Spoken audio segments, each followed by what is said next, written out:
managing to see this session. So, Divya, let's get started. The first Sure. question, Divya, is that, as parents, we often don't realize the importance of privacy for our children, especially when we're doing activities with them, like changing their diapers, changing their clothes.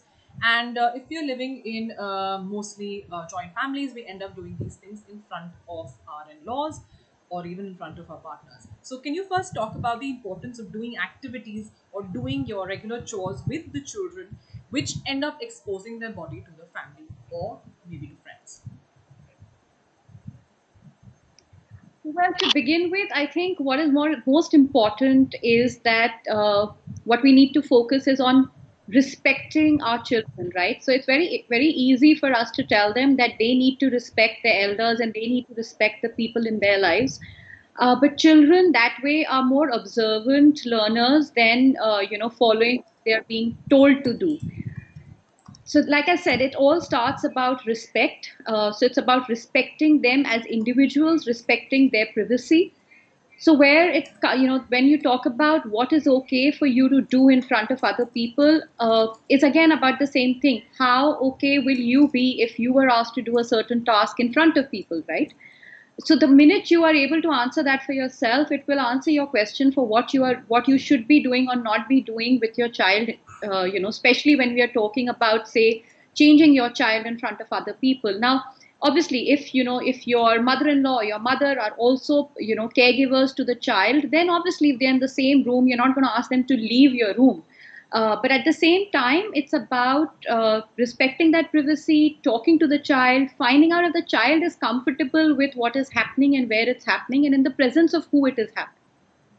It's about giving them a sense of, an idea that the body is theirs and they are the only ones who has a right over their own body.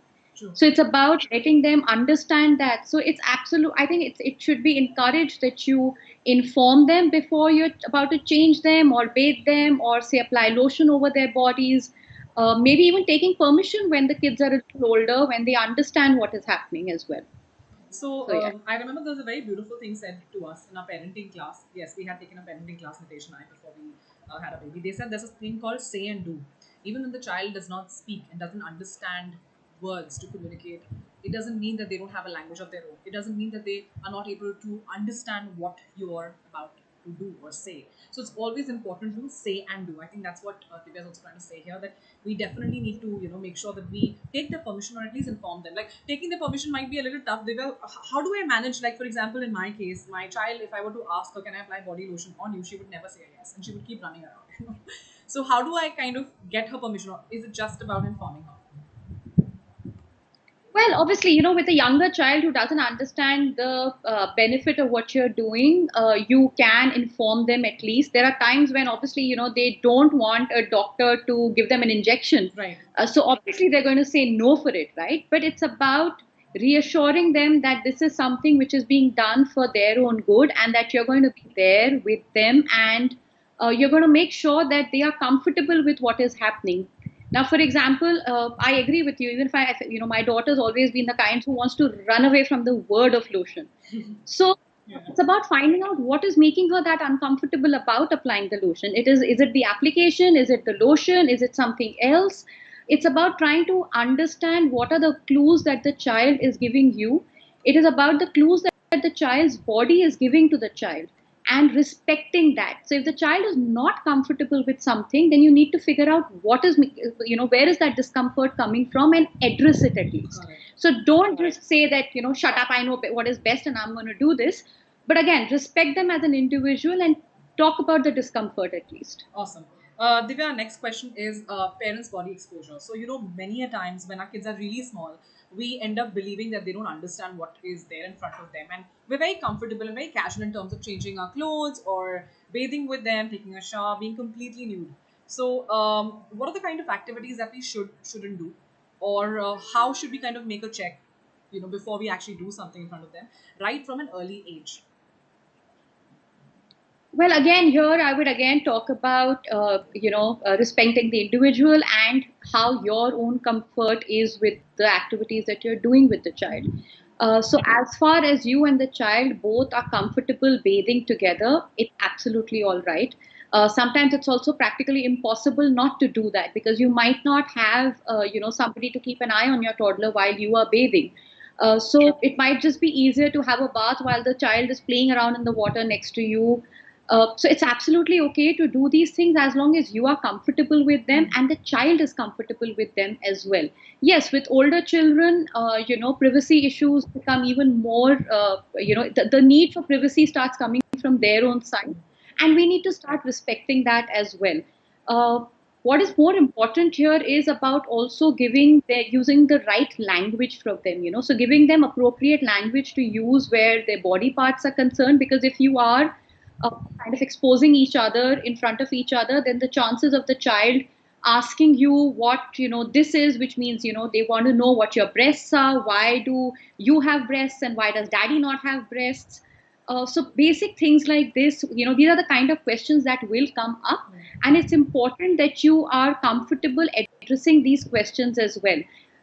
Like I said, it's extremely important for the parents to be comfortable with what they are saying, because a lot of times our own discomfort comes across in communication, and that is then the discomfort or the inappropriate feelings that the child starts associating with body image, with sexuality, with nudity, and things like that. So, like I said, it's important to understand what comfortable is for you and your child. Also, it's extremely important, even when we were talking about exposing the child in front of other people. Sometimes your child just runs into a room without his underpants or her underpants, saying, oh, I did pee pee and I need to change now, while you are having, maybe you have guests over for dinner. Now, at that time, one of our instant reactions generally is, Chi Chi, what are you doing? Shame, shame, go inside. So, what we are doing is that we are again attaching shame, to body organ parts, to something that the child is generally comfortable with. So yes, of course, talk about it with them, discuss it with them, and use appropriate language. It's very important that children learn how to use the right terms for the body parts, even even genitalia. So it's important that they call a penis a penis. It's important they call breasts breasts. And and again, this will only be possible if you are comfortable yourself, and if that discomfort is yours, then that's something that you need to check in with yourself. Like they say, it's important for you to wear your mask on before you can assist the child in wearing a mask in an Yes. emergency. It's a similar thing. So you have to check in with your discomfort and make sure that there is no shame, there is discomfort attached to gender, to body parts, to whatever you're comfortable with. So if you're comfortable, the child is comfortable, you can go ahead. So, okay, so follow up question on this one. Let's say if you have a son and you're taking a shower while he's obviously in the room and you've come out wearing a towel. If you're comfortable, are you saying that it will in some way get expressed to him and he would be comfortable seeing you in a towel? Is that going to be like that? And if he does find it uncomfortable, how do I ask him, Beta, like, are you okay with mama walking out like this? Or, you want it to be done some other way? How do you talk about it without really making it awkward? You'll be able to sense the comfort or discomfort, right? So if you walk into a room, say wearing a towel, and you have your toddler son in the same room, if he closes his eyes, or there would be certain behavioral differences you would see, or instant reaction will tell you whether he's uncomfortable about that. Now, like I said, smaller children, maybe 2 years, 2.5 years, will not feel that discomfort until unless you are feeling True. uncomfortable. But yes, if older children might, like I said, for them the need for privacy starts coming in, and at that time you need to respect that. So also, for example, if you, I've had to face this a lot of times when I'm traveling or I've gone to a movie hall and I need to go to the washroom, and so does my child. Now I can't leave her standing outside in a public Yeah. restroom. So what do you do in a situation like that? You both enter the restroom together, and when she's needs to use the room, I look around, the other way, let her do that. So give her that sense of privacy, and then she does the same for me.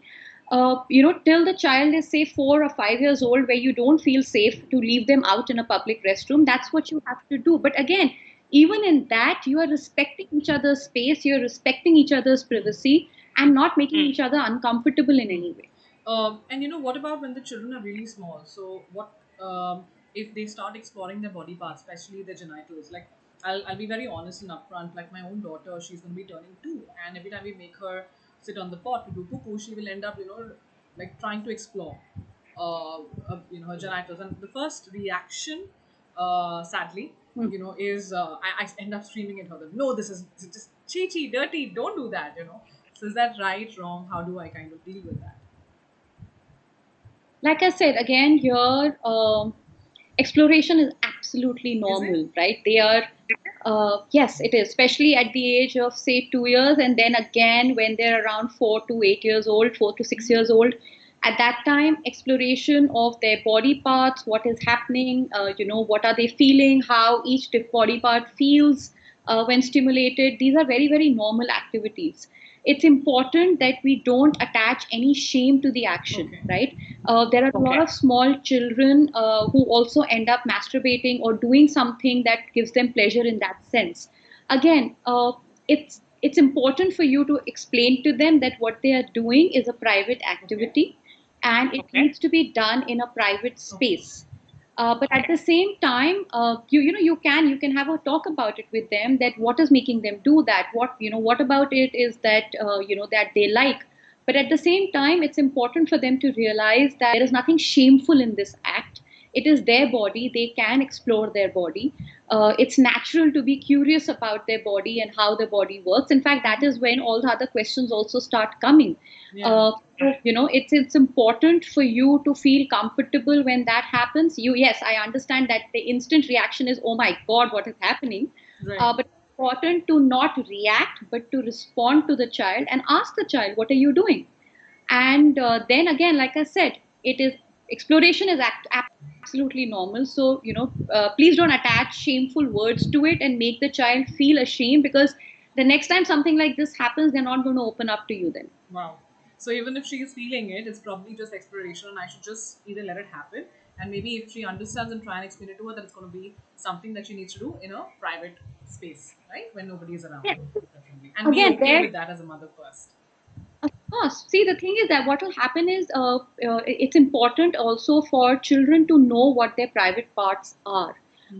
So for boys and girls both, it's extremely important to know what private parts are. And again, know the names of those private parts. And when you talk about private parts, it's important for them to know that private parts are something that nobody else touches apart from maybe the parents, and if you have another caregiver, maybe once in a while, if required, say by a medical specialist who needs to look into it because of some other issue. But that is about it, and they are not going to touch anybody else's Yes. private parts as well. So, and that, then the second part is very important. A lot of times we tell them that nobody should touch your private parts, and if Yes. somebody does, do come and tell us. Yeah. But we don't tell them that it's absolutely not okay for somebody asking them to ki, hey, it's okay, why don't you touch me here? Right. So it's equally inappropriate, and they need to be told that, because we don't. These are the kind of things we need to educate our children about as well.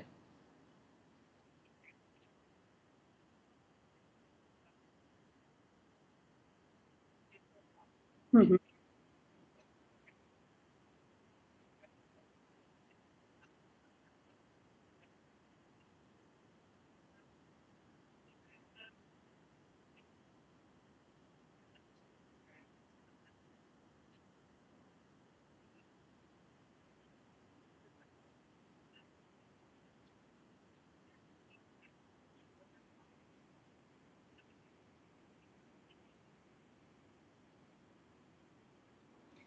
Well, again, when two partners are, say, kissing each other or hugging each other, that's more from a point of view of showing affection towards each other, right? It's not a very sexual act always. Uh, and I think it's absolutely all right. It's nice for the children to see that there are certain ways that I can show my affection to the people that I love. Then again, obviously, they need to know who are the kind of people that hugging and kissing is okay, which is that closer circle of people who it's appropriate to do this with, which is the kind of people you might want to do but need to take permission, and then who are the kind of people that you're not supposed to do this with either. So it's important at that time, to again, like I said, it's absolutely okay for parents to show affection towards each other, as long as you are comfortable doing that. Then why not?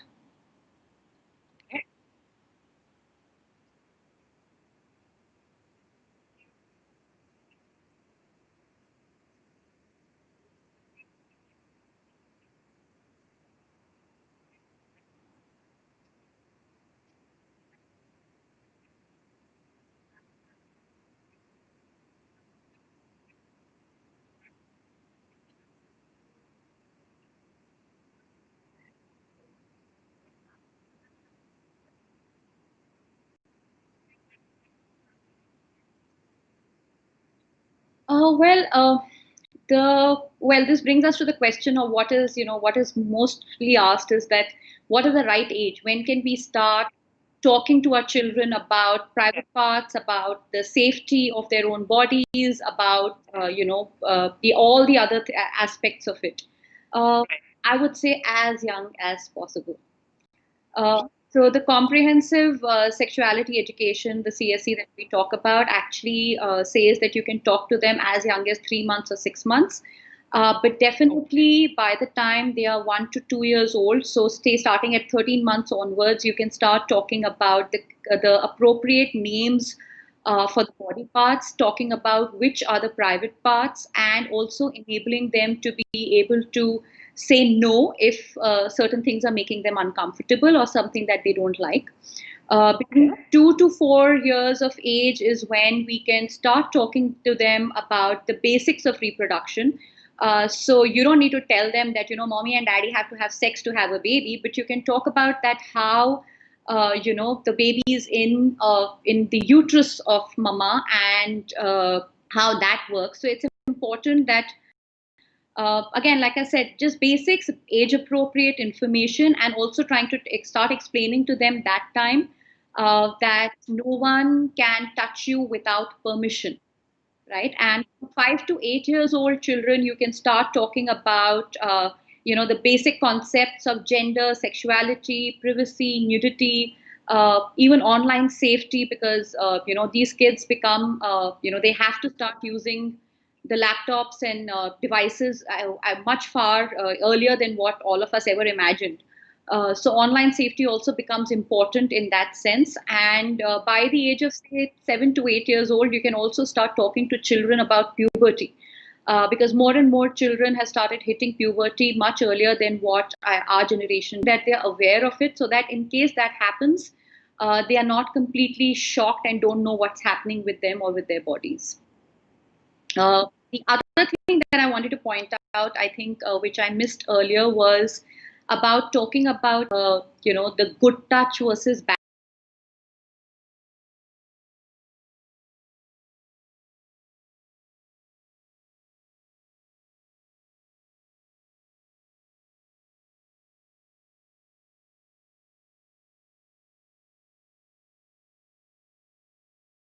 because at times when a child is being stimulated in terms of abuse, it still feels good because it's a physiological reaction of the body, and it will feel good.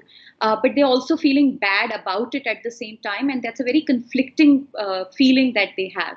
Now, which is why it's important that they understand what the difference between a safe and an unsafe touch. So a safe touch basically means that this is a touch that will not cause you any sort of harm, and an unsafe touch is something that would be dangerous. So it might not be, it's not just about physical danger, but it's also about emotionally being unsafe. So like I said, it's about, you can start really young talking about learning how to say no, respecting their body, respecting and understanding, and trusting the kind of clues that the body is giving.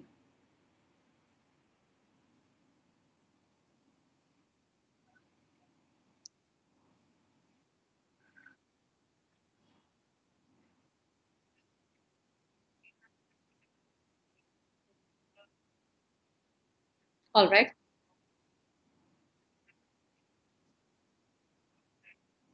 Sure, please take your time.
Yes.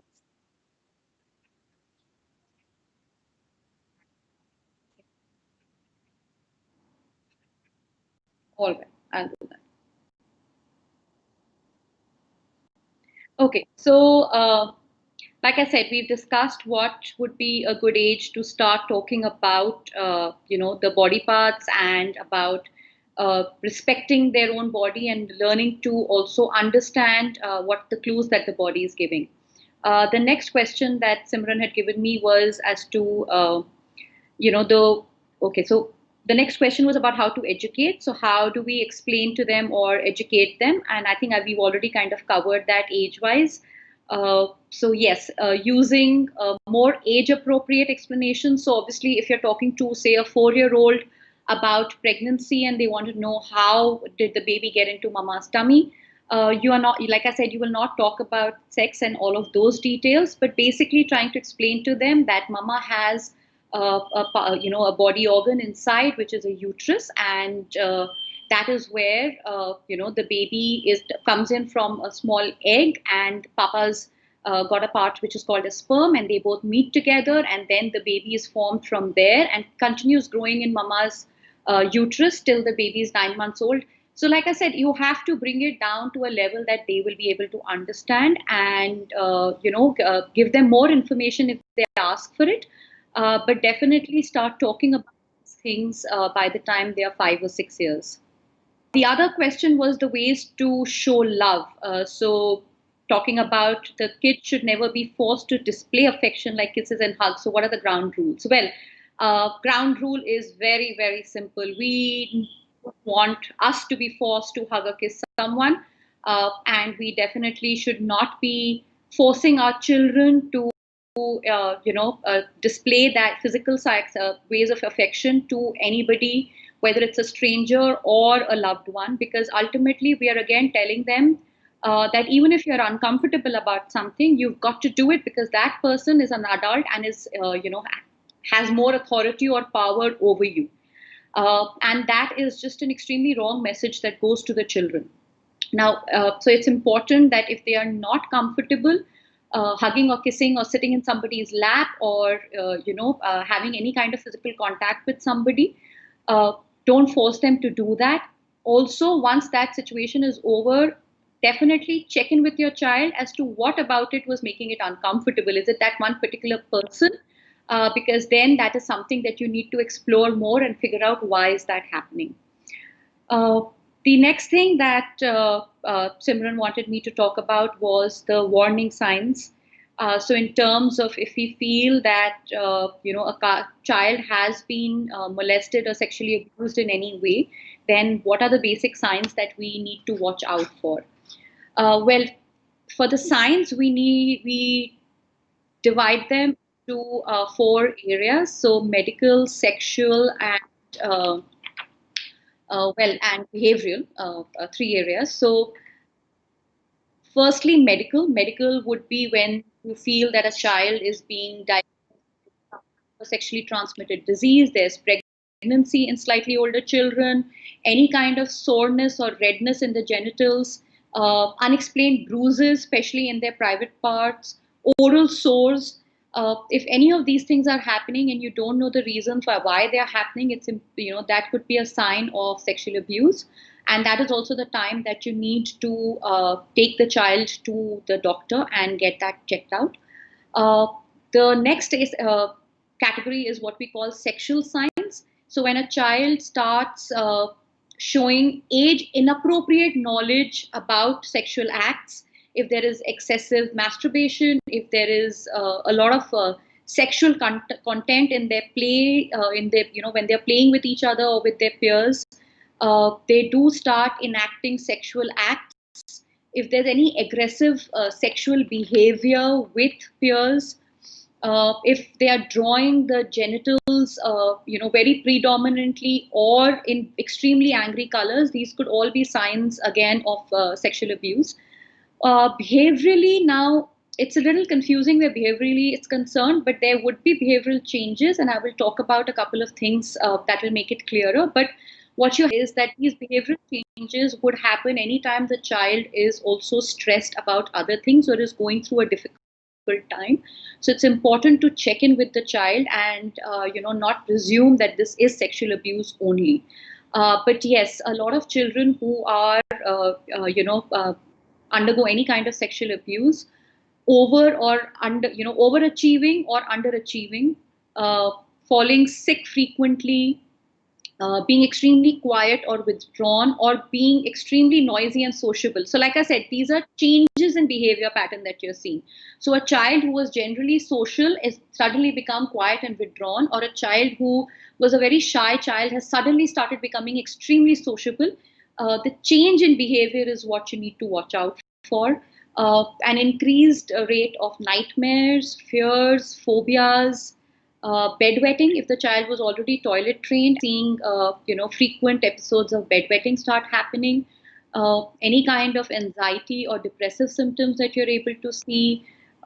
Eating disorders. The child starts lying or stealing, and in maybe older children and severe cases, you might also see self-harming activities where there will be accidents, there will be destructive behavior, even alcohol or drug abuse.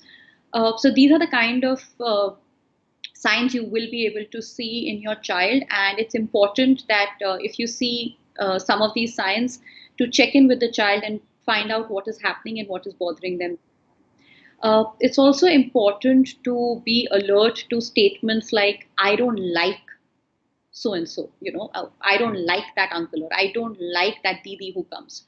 I don't like being with them. I don't like going out with them. So, at any time that the child gives you signs like that, it's important for you to give them the space to talk about that, to figure out what is happening, and not justify the other person's actions, but just be there for the child at that time. Uh, Another thing that we wanted to discuss was also what Simran wanted to know was if there is a profile, if we can kind of, somehow know that, hey, that guy looks like an abuser. Uh, well, unfortunately, there is no prototype or a typical profile uh, of a child molester or a child abuser. What research has shown us is that they could be men or women. Uh, they are most. It's not necessary that they are homosexual, and that's why men are abusing boys. But mostly they are heterosexual people. They are also people who are liked, respected, can be extremely charming. Mm, Also, they are mostly known to you or to the family very, very well. Unfortunately, that is the harshest truth about about abusers. They are rarely strangers. Stranger abuse does happen. I'm not saying it doesn't, but at the same time, the number of cases that we see where the abuser is part of the family, or somebody who's extremely known and trusted by the family, are extremely higher. Uh, so yeah, abusers are more like us than not. Uh, there was a national study done in 2007 by the Ministry of Women and Child Development, which was done over for about, I think, more than 12,000 children in over 13 states. And what they found was that 53.2% of children are abused before they reach the age of 18. That means 1 in 2 children in our country are facing child molestation or abuse of some kind. And 95% of the abusers were known. Uh, Also, here I'd like to also mention that we, as parents of a girl child, we are very conscious of this fact, and we always try and protect the girl child. But the fact is that 56% of people who get abused, this is a figure that I remember from a show that had come some time back called Satyamev Jayati, and they had covered this topic on that. And they spoke about how 56% of the victims were boys. The reason that this number doesn't show so high in other research is because most of the times when it happens with boys, they don't really report it or talk to anyone about it. There are lots of reasons why children don't talk about abuse or don't come and report an abuse to a family member or to the parent. And that is something we can definitely discuss at another time. But yes, boys don't report, and we need to watch out for abuse in girls and boys both equally. Uh, Also, the one thing that I would like to mention when we talk about abuse is not something that happens impulsively. It's something that is planned. It is, the abuser would groom the child. They might also groom the parents if they are known to the family. And the grooming itself also, one of the parts of the grooming is that they will get the child comfortable with their touch and slowly bring it to a level of abuse. So yes, it's all planned, it's mediated, it is not an impulsive act. The other question was about stress. Do children, even do they face stress, and do they show signs of stress? And does that, does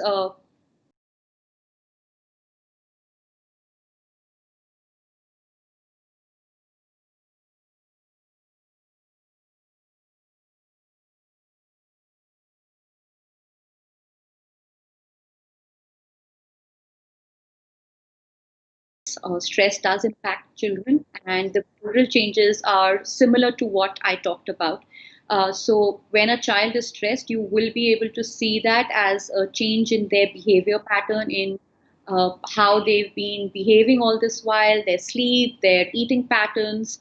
It will reflect somewhere. It's just that as parents and as adults in a child's life, we need to be more observant about these things. As far as vulnerability is concerned about the children who get abused, all children are equally vulnerable because as a child, the basic thing that they know is to trust, and they trust adults. Uh, they are also, as children, we always teach our children. We were always taught that as well, that we need to obey our adults as well. So yes, these are the things that put us at, put children, make children more vulnerable. Uh, Low self-esteem will obviously increase the risk. If there is neglect in where there's nobody who is observing the changes in the child, if there's any physical or emotional abuse that is already happening with the child, if the child has some sort of a disability or a challenge, all of these things will increase the risk, and make the child more vulnerable. Uh, the next question that Simran had asked was, when should we ask for help? When should we take our child to a doctor? So, like I said earlier, if there are medical or sexual signs, then it's important to get your child checked out. But irrespective of all of that, if you see any changes, any of the warning signs that I talked about earlier, it's important to get the child help, and definitely approach a child counselor or a psychologist, because any kind of abuse can have long-term impact on the child. So these are the issues that get carried forward into our adulthood as well. We'll see trust issues, intimacy, relationship issues, addiction, physical and mental health problems. The self perception would be different, emotional disturbances. So these are just a few of the long term impact that any kind of abuse can have on children. So it's important that if you know that something like this has happened, it's important to get the child the right help at the right time. Also, the reaction of parents. If the child does open up to you about abuse, how you handle that disclosure also goes a long way in the recovery of the child as well. Uh, I think the next question that Simran had put up was also, the reaction of parents. How important is it for parents to not react with anger, surprise, disgust, or embarrassment when your child asks or talks to you about your body parts?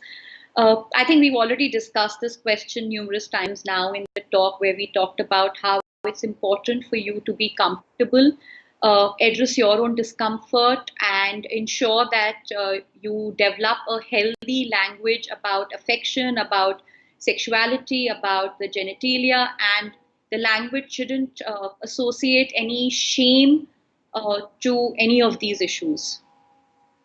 So, yeah. The last question that was there on the list was the influence of mobile.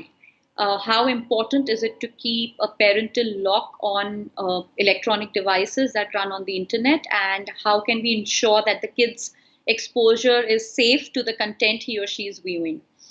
Well, I think it's extremely important that our children view age appropriate material, so a lot of times we end up watching shows which have content which might not be appropriate for the child while the child is in the same room, or we let the child browse and there are other things, after that video finishes, some other video starts off and the child continues seeing that which might not be it. It is extremely important that you look into it.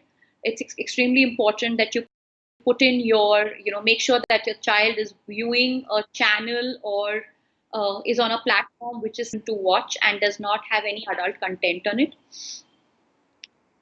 Not only from the not only from a sexual point of view, but children are also extremely they're like a sponge at that particular age, and they just kind of absorb everything that's coming in. And I remember sometime back my daughter started suddenly having nightmares, and she wouldn't earlier, and she didn't want to talk about these nightmares. She was just uncomfortable about them.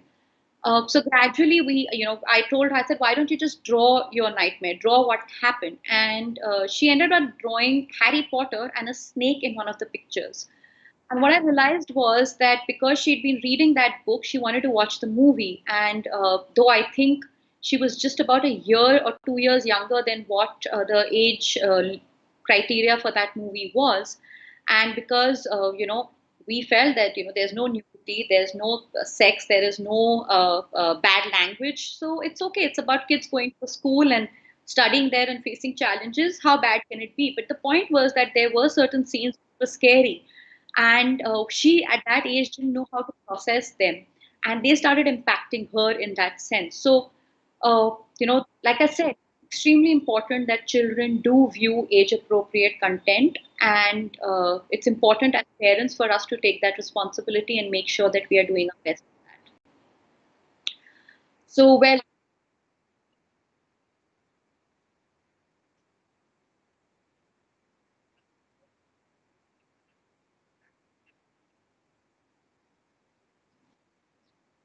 Simran just asked me a question on how can we kind of enable our child, however young or old, and have the confidence to be able to say no. Because that's important. I'm not saying that if they say no or stop to the abuser, the abuse might stop, but it definitely makes a huge impact. And a lot of times the abuser does stop, not always. And plus, again, it also develops and helps the child develop a healthy self esteem. Now, again, when they say no, it's about how we receive that no. If the child says no, do you actually listen to that no? Do you ask them what is making them say no?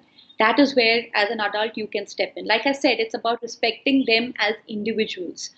So when you give the child the information that I'm going to take you for a bath, or if you want to try change a child's diaper, if you could tell them that, hey, your diaper seems to be full, and I want to change that diaper, I'm going to remove that diaper, and I'm going to wipe you clean, and I'm going to make you wear a fresh diaper so that you are all clean and you're feeling better and more comfortable. And the child just completely refuses, then you need to respect that no firstly, and then talk about it with the child as to what is the discomfort, where is the discomfort coming from. Yes, it might be difficult to do that with children who are under the age of, say, 14, 16 months. But then it's important to address the discomfort and again talk to them and explain to them why you're doing what you're doing before you do that. Now, another Yes. So another thing that you can do is to do a small role play with your child. So when you're talking about safe and unsafe touch with the child, and you're talking about private parts and what is inappropriate and what is appropriate at that time, you also need to start teaching them that if something is making them feel uncomfortable, something that is making them feel bothered or unhappy, then it is absolutely okay to say no, or to stay stop and move away from that person or that situation and go to somebody who's safe. So here there are two things. The role play can actually be just you and the child, and you can say that, okay, I'm somebody you don't like, and I'm doing this. I'm going to pat you on your head. How are you going to say no to me? And make practice. The child can actually practice saying no, stop doing that, or no, I don't like it, and move away. So you can actually do really small role plays, which even children as young as 2 years to understand that. With older children, obviously, they have the tools to understand more, so you can go into greater detail. So I hope that answers that question as well.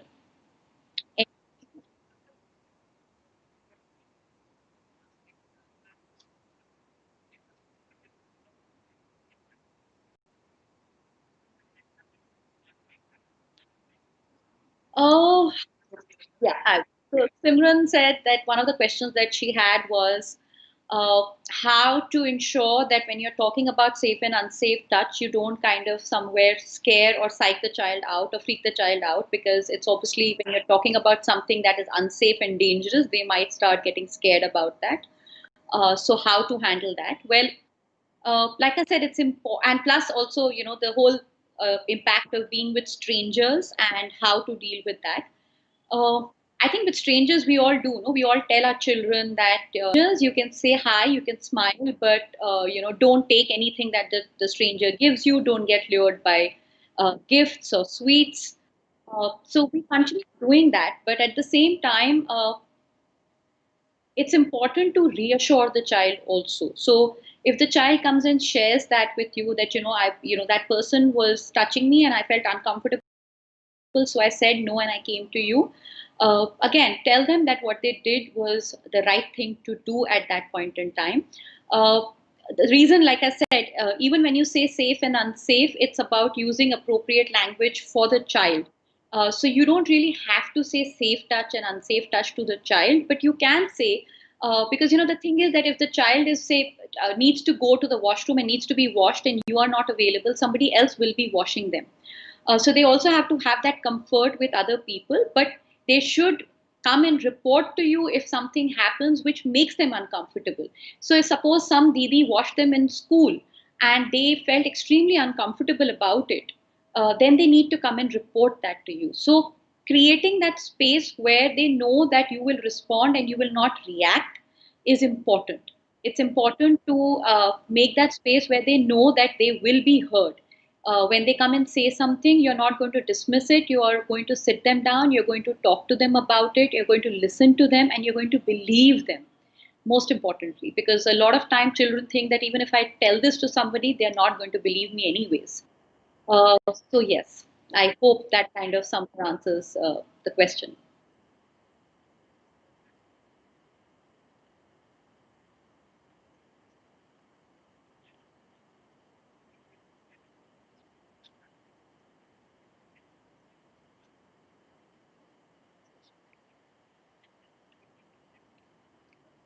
All right. So the last question that Simran had was that in case you come to know that your child is having behavioral issues, or you feel that your child has undergone any kind of stressor or abuse of any sort, then how would you approach a psychologist, and how would you not attach any taboo to it? uh, there is no taboo to it. So if the taboo is coming, it's because of our, as a parent or as an adult, your discomfort with seeking help, right? So, like I said, before you help the child, you need to help yourself. So address your discomfort. Where is that discomfort coming from? Where is that taboo coming from? Uh, if there is no taboo in taking the child to the doctor 10 times a year, why is there a taboo taking the child to a mental health specialist who will be able to take care of the need the child has right now? So, like I said, the taboo, the stigma is more in our head as adults, not in the child's head. And it's important that we address it, we get comfortable with it, and then talk to the child about it, because the child discomfort about it. So, yes, and uh, definitely there are there are books, there are videos, there's a lot more information that is available online, that you can access, you can read up, and in case you want to know about age appropriate books or videos, you can always reach out to Mom Knows Feeding Right, and we can answer those questions for you. If there are any other questions that come up after hearing this talk, please feel free to email Mom Knows Feeding Right, and between them and me, I'm sure we will be able to take care of those. Also, if there are, I think Simran and me had discussed that if there are questions of a certain area, we are willing to do further sessions planned on that. So it could be, the details of what all comes under child sexual abuse, what is the impact of on children, why they don't talk about it, how to handle disclosure if a child or somebody in your family discloses that to you. So definitely, we are open to doing these talks. Please let us know by leaving an email, so that we can, cater to that need and come up with more talks of that nature. So thank you so much for being here. Thank you so much for taking out precious time and sending us all the questions all along, so that we've been able to come up with this comprehensive list. And I'm hoping that I was able to answer any questions or queries you had. If there's any point that you need further clarification or any other questions, please do drop us an email or a comment on the video. Thank you so much for being here. Thank you.